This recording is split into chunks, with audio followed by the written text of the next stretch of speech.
자, 안녕하세요. 가까운 나라, 먼 나라 주식 이야기의 TV 아나키스트입니다. 구독과 좋아요, 멤버십 가입 부탁드리겠고요. 이번에 살펴볼 종목은 태평양 물산이라고 하는 종목 살펴볼까 합니다. 제가 85년생 개미라는 제목으로 책을 출간을 했고요. 처음에 주식 하시는 분들, 제가 처음에 했을 때 주식을 시작했을 때 있었던 일들, 그리고 어떻게 해결했는지, 그리고 어떤 게 중요한지를 적어놨습니다. 많은 관심 부탁드리겠고요. 태평양 물산 시작하도록 하겠습니다.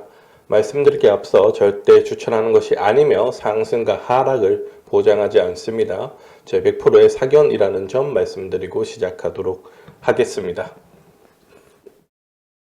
태평양 물산 최근 들어서 굉장히 좋은 흐름이 나오고 있고, 오늘 20.96% 상승을 한 2135원에 마감을 했고요. 장중에는 26.63% 급등을 한 2235원까지 올라가는 모습이 나와줬습니다. 태평양 물산은 의류 제조 판매를 주로 하고요. 우모 가공 판매, 그리고 쌀가루 가공 판매, 그리고 침구류 제조 판매, 부동산 임대업, 요 총 5개 사업 부문을 보유하고 있다고 합니다. 근데 최근 들어서 이제 보는 게 뭐냐면 의류 관련된 이런 산업에서 두각을 좀 나타나고 있다고 해요. 지금 겨울로 접어들고 있고, 북반구는 이제 겨울이죠.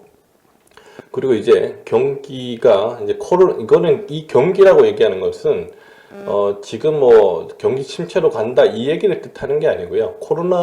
코로나 때보다 이제 좋아지는 경기를 얘기하는 겁니다. 그 경기에서 이제 의류 관련된 매출이 늘어날 거다라는 기대감이 시장에서 돌고 있고요. 이 태평양 물산이 조금 이따 실적을 보여드릴 텐데, 그 실적에 늘어나는 게 아주 눈에 띄게 증가한다는 것을 볼 수가 있을 겁니다. 그래서 태평양 물산이 최근 들어서 좋은 흐름이 나타나고 있다라고 보시는 게 맞는 것 같고요.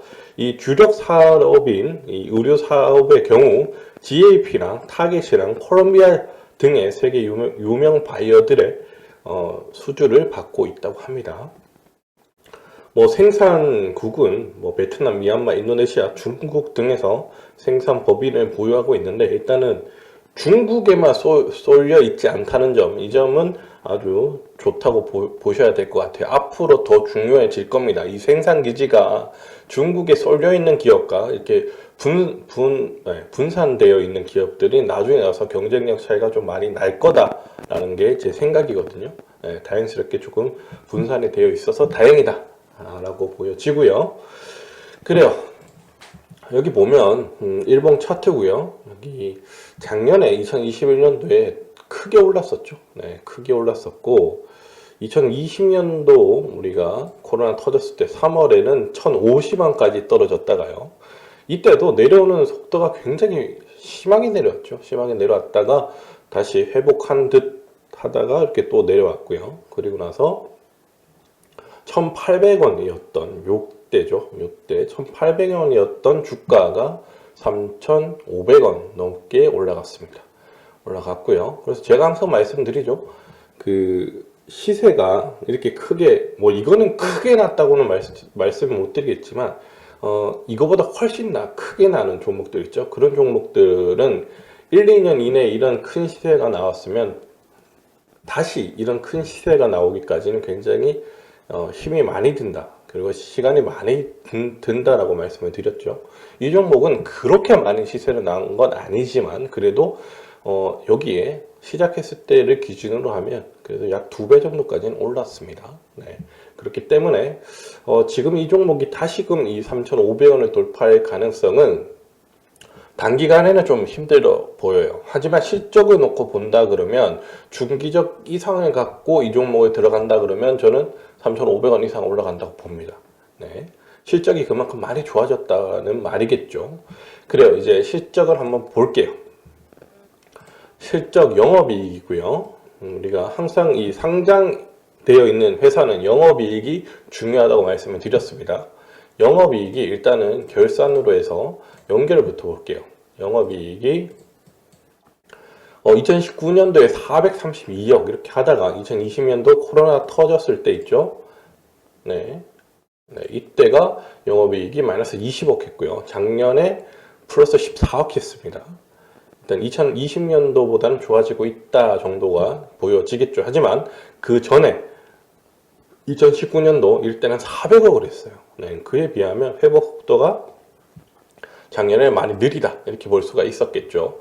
개별로 봐도 영업이익이 작년에 65억이었죠. 그리고 2019년도에는 194억이었습니다.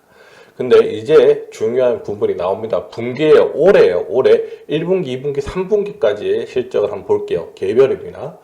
지금 1분기에 벌써 56억, 2분기에 132억, 그리고 3분기에 271억을 했습니다. 이걸 더해보면요. 271억, 132억, 56억 하면 459억이 나요. 네, 459억요. 엄청나게 늘었죠. 엄청나게 늘었고, 그리고 개별을 볼게요. 개별을 봐도 영업이익이 지금 3분기에만 424억을 했어요. 그렇죠? 424억. 424억 더하기 2분기에는 얼마였죠? 영업이익 155억 했어요. 155억. 그리고 1분기에 52억 했습니다. 그건 벌써 631억이에요. 네. 그러면 실적이 엄청나게 좋아졌다는 거죠. 네. 실적이 엄청나게 좋아졌다는 거고 4분기에는 더 늘어나겠죠. 왜냐하면 겨울이니까 성수기죠. 성수기 때문에 더 늘어날 것이라고 보는 게 타당할 것 같습니다. 그렇기 때문에 지금의 주가는 저는 싸다고 볼 수가 있을 것 같아요. 하지만 여기를 급등해서 단기간에 3,500원을 돌파할 가능성이 좀 낮다고 보는 이유는 매물대가 많기 때문이에요. 매물대가 지금 여기서부터 여기까지가 지금 2,000원에서 지금 2,300원까지만 해도 매물대가 있죠. 그리고 나서 여기에 매물대가 두텁게 있다는 것을 볼 수가 있습니다. 그래서 이 매물대를 소화하는 과정이 반드시 필요하다라는 거고, 만약에 이 매물대를 급하게 뚫고 돌파를 한다 그러면 조정이 시방이 나올 수도 있다. 그래서 개인들은 대응하기 어려울 수도 있다라고 말씀을 드리겠고요. 만약 그렇다면 견디셔야 돼요. 네. 제가 생각한 대로 안 가고 이 종목이 급등을 한 뒤에 조정이 크게 온다 그러면 그때는 팔지 마시고 견디셔야 될 것 같습니다. 그래서 이 종목은 일단은 저는 단기적으로 대응하실 분들은 저는 2,400원 정도 목표가를 잡고 대응하시는 게 좋을 것 같다라는 생각이 들고요. 저는 손절가는 이 종목 1,870원이 될 것 같습니다. 1,870원의 손절가를 제시해 드리겠고, 이 종목 신규로 들어가고자 하시는 분들 있죠? 신규로 들어가고자 하시는 분들은 저는 1,900원대 초반에서 아니면 2,000원대 초반에서 이렇게 분할로 잡고 들어가시면 되지 않을까라는 생각이 듭니다. 이건 중기적인 관점으로 들어가셔야 돼요. 지금 신규로 들어가고자 하시는 분들은 지금 단기적으로 보시는 분들은 최근에 들어가셨거나 아니면 수익권이 있으셨거나 이렇게 보시는 게 좋을 것 같고요. 그리고 여기에 물리신 분들 있죠. 2,800원 이상에서 물리신 분들, 이런 분들도 지금 제가 봤을 때는 2,000원 초반이나 1,900원대 초반에서 분할로 매수를 해 가셔서 단가를 낮추는 전략도 유효할 것 같다, 이렇게 말씀을 드리고 싶습니다. 지금 실적이 굉장히 좋아지고 있다는 것이 눈에 띄고요. 그리고 성수기에 들어왔다는 점, 그리고 내년에도 어쩌면 실적이 더 좋아질 가능성이 있지 않을까. 왜냐면 지금 경기 침체 얘기를 하는데 글쎄요. 저는 경기 침체가 오지 않는다고 보는 사람이라서 일단은 저는 그런 가능성은 좀 많이 낮지 않을까라는 생각이 듭니다. 그래요. 태평양 물산 살펴드렸고, 이 종목은 들어가기 굉장히 좋은 종목이지 않을까라는 생각이 듭니다. 개인적으로요. 그래요. 태평양 물산 살펴드렸고요. 저는 가까운 나라, 먼 나라 주식 이야기의 TV 아나키스트였습니다. 구독과 좋아요, 멤버십 가입 부탁드리겠습니다.